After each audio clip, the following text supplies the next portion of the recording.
Dayo Odeyingbo is finally making his presence known after being one of the Bears' big free agent signings this past offseason. We're going to talk a little bit about that. Plus, a new candidate has entered the battle for left tackle. We're going to talk about that as well as more standouts from training camp. We're getting into all that and more right after this. You are now tuned in to Chicago Bears Central, your number one place for all Chicago Bears news and content.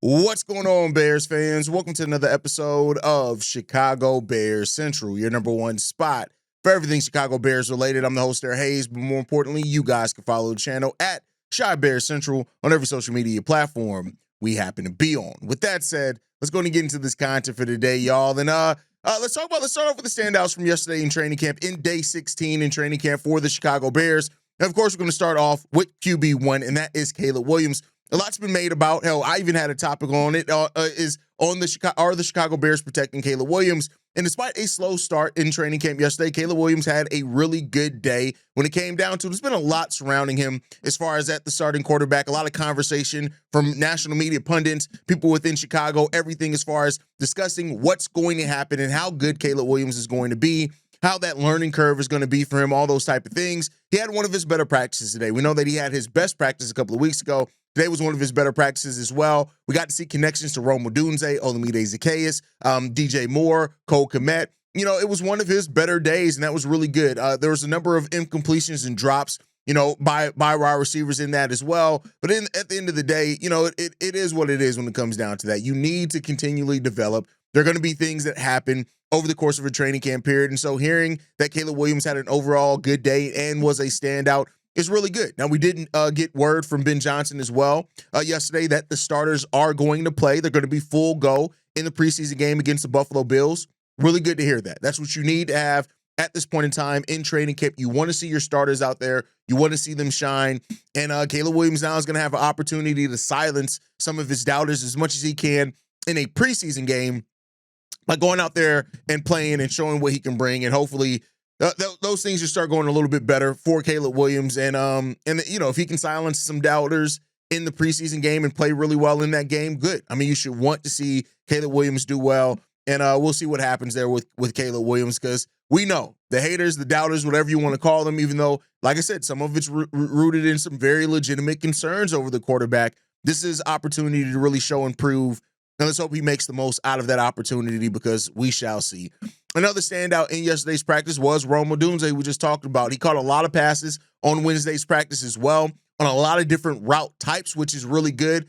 The route trees are going to be a really important thing. Route trees were something that we just didn't have really great route trees last year under Shane Waldron. That's not going to be the same under this coaching staff. And so to see that Rome Odunze is really taking well to those different types of routes that he's going to run here under Ben Johnson is a really good thing. He did catch a touchdown as well on a great pass from Caleb Williams, reportedly. Also, when it came down to it, had to drag his feet on the pylon. So that's good.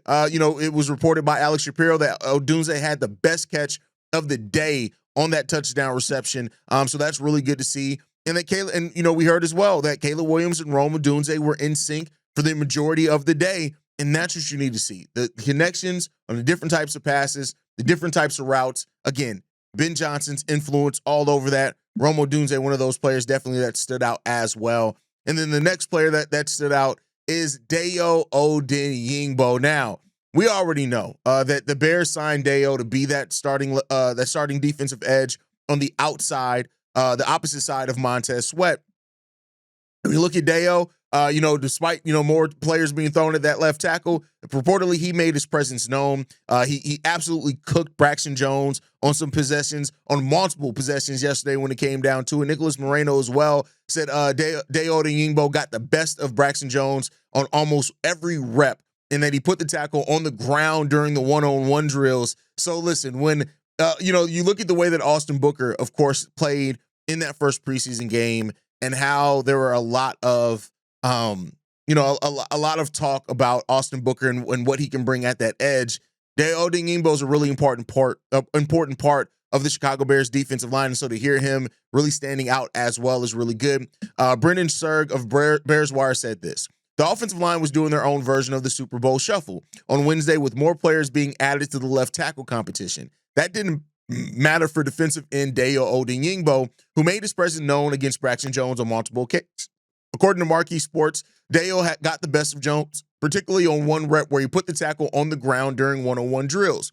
With so much attention centered on Austin Booker after this last weekend, don't forget Odeyingbo, who is being counted on to play a major role on the defensive line this season. And Dayo does have a really big, important role. I mean, his role is more simplistic in nature, but it's important, is the fact that he has to keep defenses honest. Now, that's up to the whole defensive line, but you have to keep defenses honest when teams double team Montez Sweat, because they're still going to try to, regardless of how good this defensive line plays or not, you're absolutely still going to get situations where they try to double team Montez Sweat. The job of Dayo Odeyingbo and the rest of the defensive line, for that matter, is to make opposing offenses pay for trying to double team Montez Sweat. That is the job of this defensive line. And so Dayo has a hugely important role, and it can really go unnoticed. Now, I don't know how many sacks. He doesn't have to get any crazy number of sacks to do that. But if just a Dayo that keeps the offensive line from being able to double team Montez Sweat, it's that there alone is almost, it's invaluable for the Chicago Bears. You can't put a value on that. And with Montez also coming into training camp fully healthy, he himself having a really good training camp, seeming like he's ready to go, that's good. Dayo has never gotten a 10-sack season. He's gotten close. He didn't get a 10-sack season. His 4 seasons with the Colts, he only achieved 5 or more sacks in twice, right? And so, it's about the pressure that he continues to put on that. And I think that's the thing that you're going to want to see. Now, when you look at it over there, he's gone back-to-back years with 17 or more QB hits. That's good, right? Now, it's not about converting all those to sacks. Now, if you convert a little bit more of those to sacks, cool. But getting that consistent pressure, you got to make defenses feel you. And that's going to be the role of Austin Booker, Dayo Odeyingbo, Daniel Hardy. On the other edges on this team, they got to keep making their pressure known, their presence felt. And if you can do that, Montez is going to take care of the rest of the work, right? Like, he's going to be able to do that. And we'll see what happens there. Montez Sweat, 5.5 sacks a season ago. This could very well be a season where Montez Sweat gets double-digit sacks, and that's because of the interior defensive line, Grady, Jarrett, Javon Dexter, Dayo Odeyingbo, Austin Booker on the outside, helping provide some of that coverage. That's going to be really important for this Bears team. The Bears getting pressure on opposing backfields has to be part of the identity here. That's what we have to do if we're going to want to ease things up, because tell you what, if we can get that pressure consistently with the defensive backs and the scheming that we're going to have for the defensive backs with Dennis Allen being the defensive coordinator, it's going to make the job easy. I'm not saying it's going to make the Bears just have an easy go to be a top defense, but it's going to make the job easier on your teammates. And that's what the thing is. Again, the synergy between the pass rush and the pass coverage is one of the most important relationships in football, and for a defense to be good. We're not even talking about great. Just for a defense to be good, that is hugely important into all of that. And so, we'll see if the Bears can get that done. And if they can, great, right? That's what you want to see here. And we'll see if the Bears can do that. But Dayo, I think Dayo is going to be one of those fan favorites by the Bears. And it's going to be for those guys that watch the ins and outs, right? That don't necessarily just look at the box score, but they're like, hey, Dayo's been given this tackle work all night long. Like, that's what you want to do. Make the night a living hell for the opposing tackles. That's what you have to do there. And if you can and do that consistently, that's going to free up so much, because we're going to be bringing defensive backs on blitzes. We're going to blitz way more. Dennis Allen isn't even somebody who blitz a crazy amount of time. Like, percentage-wise, I think he blitzed on 33%, but that is so much more than what we did under Matt Eberflus calling it. Like, that alone is going to be such a change for this defense. You bring that consistent pressure, and you can bring that pressure without blitzing. That's going to go even further. So we'll see what happens here. You guys know I'm really excited to see what this defense can bring this year. I think this is an important year, under Dennis Allen. And I do think the defense is going to be something that's ahead of the offense for sure. And the question is can the defense do enough where the offense is getting their shit together, right? And hopefully get the shit together sooner rather than later as well. But can the defense do enough to keep opposing offenses out the end zone? Can they do enough to keep those offenses honest and to keep the point scoring down so that our offense can take advantage of that while they're still learning kind of the best in the intricacies of that system? That's going to be an important part this season. and we'll see if they're up for the test. I think that they are, but we shall see. With that said, though, I've already talked about it a couple of times on today's episode, and that is a new left tackle has entered the ring, and that is Theo Benedet. Theo Benedet, like, people could forget that Theo Benedet he would have been one of the stars of Hard Knocks last year had he not went down with injury. He had the personality. He's a goofy guy, but more importantly, he's bringing it on the football field. And Theo Benedet has gone from somebody where the left tackle rotation was with the starters was Ozzie Trapillo, Braxton Jones, Kieran Amagaje. We are now seeing Theo Benedet get in there with the starters and get some reps with the starters. Keep in mind, a couple of episodes ago, I told you guys, Theo Benedet had damn near a perfect game as far as what you want to see from an offensive lineman in the first preseason game in the snaps that he played. And now you're seeing the growth in that area for Theo Benedet as well. Even so much so that they're playing Ozzie Trapillo a little bit on the right side of the offensive line. Now, for what it's worth, Declan Doyle said, and Dan Rouchard said they always wanted to see some of Ozzie Trapillo on that right side, but getting a guy like Theo Benedet, seeing how he does on the left side, we already saw a little bit on the right side. That's going to be important because Benedet, I've talked a lot about the depth. Depth is one of the concerns that I have of this team going into the season. And so if you get a guy like Theo Benedet to step up, he's already turning some heads, gaining some notice and some notoriety, and doing those things, that's important in adding to that depth. And so we shall see. Theo Benedet, man, a guy that is really making a case and a name for himself. Now, we've heard this story before. Sometimes it doesn't always work out that way, but I'm not saying that Theo Benedet is going to pass up Ozzie Trapillo or Braxton. Well, with the way Braxton is played, if Braxton is not the starter, which seems like it's probably going to be a safe bet that Braxton Jones is not going to be that starting left tackle for you, I can see a world in which by the end of the season, Theo Benedet's out there more than Braxton Jones. And I know the Braxtonites are gonna not like hearing that, but it is what it is. Nobody should be mad, no matter how you feel about a player. If the player behind them outplays them and then is thus able to pass them up in the depth chart, why be mad at that? You should want your team to put the best people out there. And if that's the case, that's the case, right? Dan Rouchard, for what it's worth, has made it known that he was not happy with Braxton Jones' performance against the Miami Dolphins. He's made it known. That's Dan Rouchard making the offensive line coach who have already told you, I'm riding with Dan Rouchard. If Dan Rouchard says somebody's good, I'm riding with it. If he says somebody's not good, I'm good with that too. I'm going to trust him on that. That's the level of competency and the trust that Dan Rouchard should have in an offensive line coach. He's not happy with it. You want to see Trapillo play both sides? You want to see Theo Benedet get a little bit of reps with the ones? If Dan Rouchard is calling for that, I'm all good for it. And so it's good to see a guy like Theo Benedet, who was somebody that, nobody really knew coming into last training camp. Of course, he got hurt, those type of things. But now we're seeing that Theo Benedet is not only just earning himself or standing out, he's really earning himself a role when it comes down to that. And that's something that as we get closer to naming the starting left tackle, which means we're closer to figuring out our rotation on that offensive line, it's important for Ozzie Trapillo to get that. And Brad Biggs is the one that released that Dan Rouchard said the team wanted to get Trapillo work on the right side this summer. Now he's cross-training. It should be asked to play either position, but the biggest development is Benedet rotating with the starters and an indication that his solid preseason debut has now thrust him into this wide-open battle for the left tackle job.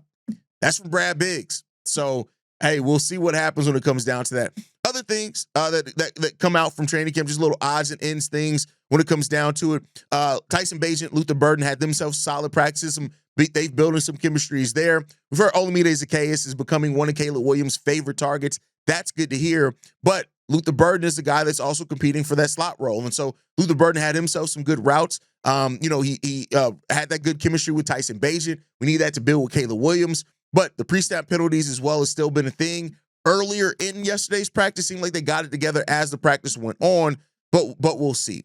Also, Rome Odunze, DJ Moore, Olamide Zaccheaus are appearing right now to be the favorite targets by Caleb Williams, and we'll see how that plays a part into how Ben Johnson balances the rotation. Luther Burden's still going to get an opportunity in there, right? But we talked about it before. Bobby was one of the people to bring it up first, is that while Luther Burden has all the talent in the world, Olamide Zaccheaus at being a veteran and being somebody who is more proven, he could have the leg up on Luther Burden, especially with Burden missing some time in training camp. And that's something that we're gonna have to see. But according to Scott Blair as well, that Zacchaeus shows up every day and clearly has Caleb's trust. And that's important heading into the regular season. So, hearing that, we'll see what happens when it comes down to that. Overall, too, as far as injury concerns as well, cornerbacks Terrell Smith and Nick McLeod both returned to practice. Terrell Smith actually had a couple of standouts with some pass breakups in yesterday's practice as well. Luke Newman was not at practice after getting a concussion in Sunday's game. And we know concussion history with Bears players, it hasn't been the best over the last couple of years, so you're looking at that. And there was an injury scare in practice with Javon Dexter, but he was on the field and participating in padded practice during the live tackling, so it seems like everything's cool when it comes down to that. It looks like Javon Dexter did get his elbow examined, and then he did leave with his arm heavily wrapped, but then he rejoined practice as well. So other than that, things seem pretty good when it comes down to it, and we just got to keep seeing how this develops for this Bears team. There's a lot to be excited about, but again, you guys, everybody can fan the way that they want to, but the standpoint that I'm taking on it right now, my fandom is I'm just waiting to see, man. And we're going to see how this develops and grows over time, and we shall see what happens going forward. But with that said, we have been getting a lot of voicemails, most from Darius. Like I said before, all fun, but Darius got to get himself some friends. It's only Thursday. We got 1, 2, 3, 4, 5 voicemails from Darius. And not even for today's just Thursday's just beginning. In 3 days, Darius, bro. Darius, I love you. I love you, my boy. But Darius, you got to go touch some coochie, my boy. You got to go find you some coochie, man. You got to go find you some coochie, bro. But with that said, shout out to my brother Darius, man. Here goes the voicemail from Darius here. What's going on, guys? Darius from Dallas, man. Just wanted to call in and talk about the outrage behind because you even brought it up a little bit in the most recent episode today, about the outrage behind, playing the starters. And is it just me, or does every head coach in the fucking NFL pick and choose when they're going to play their starters? Like, or does every other coach other than Ben Johnson just play their starters for all fucking 3 preseason games? I don't understand the outrage behind it. I'm seeing people on Chicago media making a big deal out of it, talking about like it's just, like the hyper criticism behind it just doesn't make any sense to me. I thought that it was normal to pick and choose strategically when you're going to start your players. I don't understand why that's even a big deal. But I say that to say I'm not too worried about it. Like, for example, as much as I was when we had Trubisky, because we've already seen, like what Caleb can do, bro. Like you look at all the stuff that he's got this year. There's no way he's going to go backwards. I just don't see him going backwards. So I think everybody should just pump the brakes on that, man, and just it'll be cool to see the starters play. But I would be all right if they didn't play him until the regular season game 1. He's already been getting reps. Everything's been looking good on that end. So I don't doubt it. I mean, even if he goes out there and he doesn't look immaculate, it's still okay, And when you're dealing with Chicago media and some of the fans, I would say most of the fans, if he don't play the starters, he's going to get criticized. If he do play the starters and some key starters end up getting hurt, he's going to get criticized. So you're not going to win with Chicago fans or media. So I'm glad that he's just sticking to doing what the hell he thinks he needs to do and doing what's best for the team. But a good positive note, I got to go back and look, Hayes, because I didn't even know that Theo Benedet, I didn't even notice. I've been just looking at Braxton and Trapillo, and Braxton still looked like Braxton, of course. Trapillo looked pretty good, not flawless, but he still looks really good. Like he's got a lot of potential. I think his ceiling is really high. But Theo Benedet, man, that's just more depth. That's. I'm glad that you brought that point up because I don't think a lot of people paid attention to Theo Benedet. I'm gonna have to lock in on him now, man. That's definitely good news. It's gonna make our offensive line deeper. And I couldn't be more thrilled about that. So let me know what you think. Check us up, Bear Down. I think Darius has an important message here. that, that everybody needs to pump their brakes. And I say that with understanding that there are some signs and some reasons for concern. I want to be clear there. I understand that there are reasons for concern here, absolutely, when it comes to Caleb Williams. People saying, like Darius saying, pump your brakes on the Caleb Williams thing, I fully 100% agree with that, man. I 100% agree with that. I think that they're going to have to get their shit together when it comes down to it. And fans, we're fans for a reason, right? We care about this team. We're going to worry about the state of the team. Anything that happens, we're going to react good and bad with this team. That's what fandom is. So I'm not blaming anybody for that being their fandom, but, and Barry is saying, like, I just don't see Caleb Williams taking a step back. I do. I think that progression forward is important for Caleb. And how the rate of that progression forward, I think, comes down to a lot of different factors. One of the biggest ones being Caleb and his understanding and patience in the game. And he needs to grow in those areas. And we'll see what he can do there. And we'll see. Now, as far as Theo Benedet, I love what you're saying there. Listen, I think when you look at Benedet and what he's brought here, he's bringing, like, he has a chance. I'm not saying that he's going to be the starter, but I think when you look at how you need solid depth for an offensive line to be a playoff caliber offensive line, I think that you have to pay attention to that.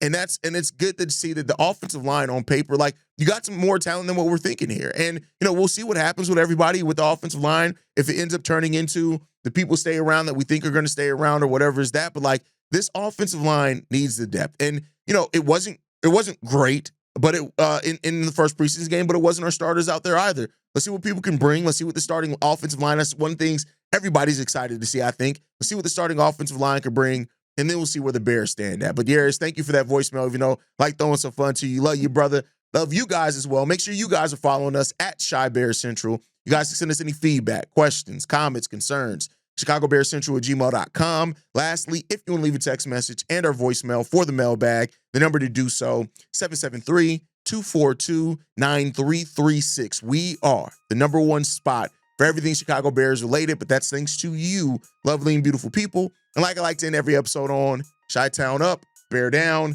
Love you guys. Peace, y'all. This has been a presentation of the Break Media.